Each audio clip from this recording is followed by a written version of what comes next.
रञ्जिनी नित्यप्रकाशिनी चैव स्वप्रकाशस्वरूपिणी महालक्ष्मीर्महाकाली महाकन्या सरस्वती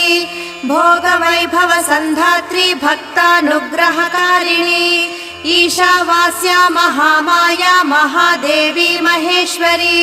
हृल्लेखा परमाशक्तिर्मातृका बीजरूपिणी